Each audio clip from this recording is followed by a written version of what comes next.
Morning students, I hope you all are fine. Now students, we have started with the new chapter of physics, that is chapter number 5, coal and petroleum.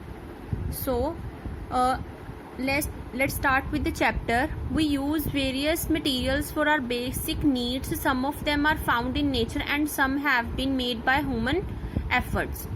सो आपको पता है कि हमारे जो environment में बहुत से ऐसे मटेरियल हैं जो हमें बेसिक नीड, हमें डेली जिनकी नीड होती है, हम डेली उसे यूज करते हैं.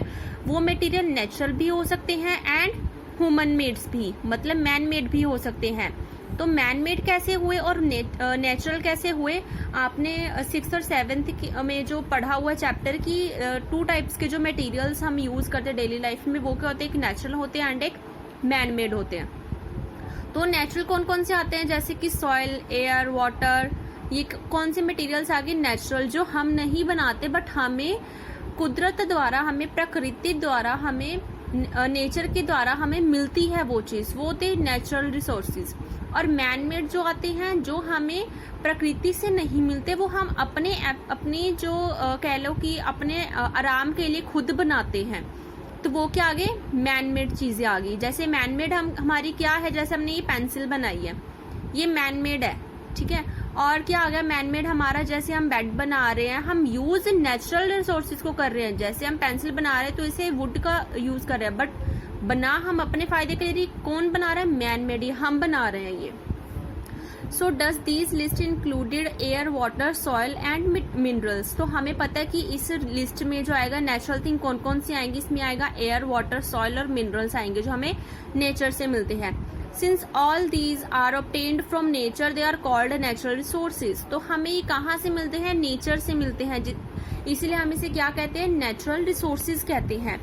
Can air, water and soil is exhausted by human activities. तो जो ये एयर, वाटर और सॉइल है, ये क्या यूज हो रही है ह्यूमन एक्टिविटी से, मतलब अगर ये खत्म भी हो सकती है अगर हम इसे ज्यादा यूज करें, ह्यूमन एक्टिविटी अगर हम ज्यादा करें. तो हमने 7th में पढ़ा था कि is water is limited source, तो इज लिमिटलेस सोर्स. तो क्या है, जो वाटर है वो लिमिटलेस रिसोर्स है, ठीक है.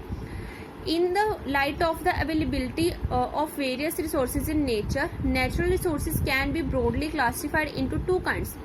जो नेचुरल रिसोर्सेज हैं, जो हम नेचुरल रिसोर्सेज हम यूज कर रहे हैं, जैसे एयर, वाटर और सॉइल है एक्सेट्रा, इस टाइप के जो मिनरल्स हैं हम यूज कर रहे हैं, ये भी आगे 2 टाइप्स के आ रहे हैं. तो ये 2 टाइप्स के कौन कौन से आ रहे हैं, इनएग्जॉस्टेबल नेचुरल रिसोर्स और एग्जॉस्टेबल नेचुरल रिसोर्स. तो इनएग्जॉस्टेबल नेचुरल रिसोर्स से पता चल रहा है these resources are present in unlimited quantity in nature and are not likely to be exhausted by human activities, for example sunlight and air.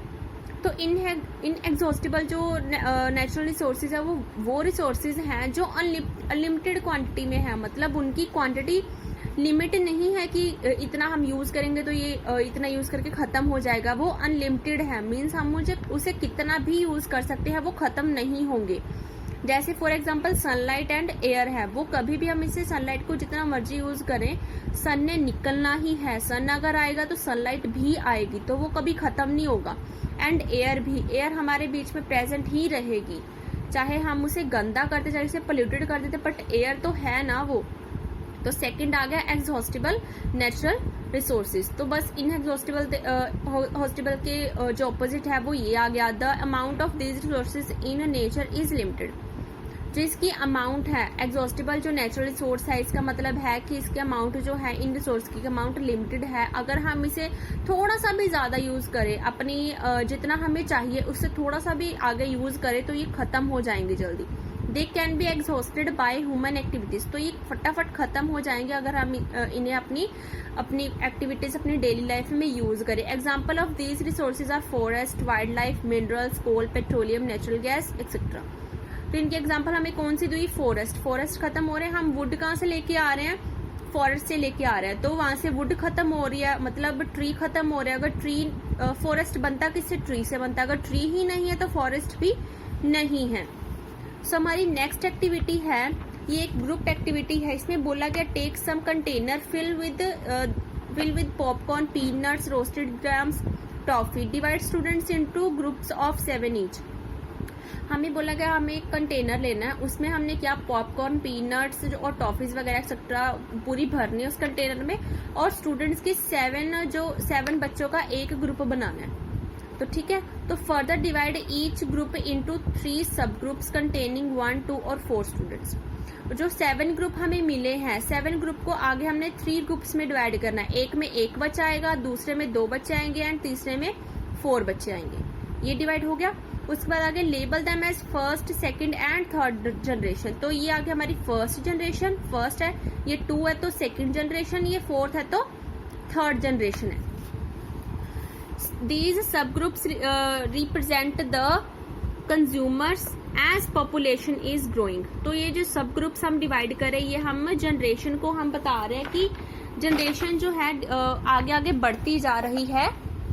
कैसे? जैसे जैसे पॉपुलेशन बढ़ रही, मतलब जनरेशन आगे आगे बढ़ रही। जैसे हमारे पहले ग्रैंडफादर थे, ग्रैंडफादर के बाद हमारे फादर आए और अब हम आए। तो ग्रैंडफादर की कौन सी जनरेशन थी? First generation.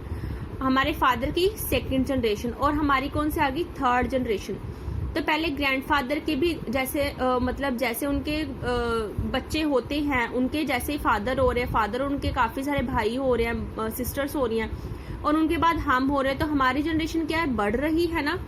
तो पॉपुलेशन भी इंक्रीज हो रही है जैसे जैसे जनरेशन भी इंक्रीज हो रही है। तो आगे as population is growing, second and third generation have larger number of consumers.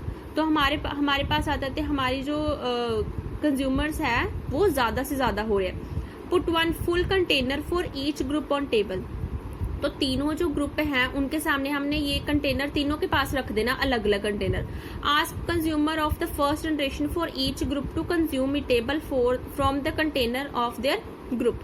तो हमने हर एक टेबल पे जो एक कंटेनर रख दिया, हमने हर एक जनरेशन के जो फर्स्ट जनरेशन है उनको बोलना है कि वो ईटेबल जो भी वो चाहते हैं उस कंटेनर में से निकाल के खा लें। फिर उसके बाद अगर ना ask the second generation consumers from each group to do the same.